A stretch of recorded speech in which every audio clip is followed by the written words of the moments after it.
നമ്മുടെ ഹബീബിന്റെ കൈ തൊട്ടത്, ഹബീബിന്റെ ചുണ്ടുകൾ ചേർന്നു നിന്നത്, അങ്ങനത്തെ ഒരു സാധനം ഭൂമിയിൽ ഇന്ന് ബാക്കിയുണ്ടെങ്കിൽ അത് ഹജറുൽ അസ്വദ് മാത്രമാണ്. ഹബീബ് അതിനെ മുത്തിയിട്ടുണ്ട്.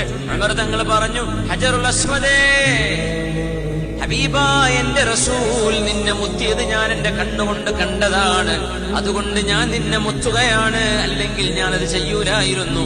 എന്റെ ഹബീബ് നിന്നെ മുത്തിയിട്ടുണ്ടല്ലോ, നീ കല്ലാണെന്ന് എനിക്കറിയാമെന്ന് പറഞ്ഞു ഉമർ റളിയല്ലാഹു അൻഹു ഹജറുൽ അസ്വദിനെ മുത്തുകയാണ്.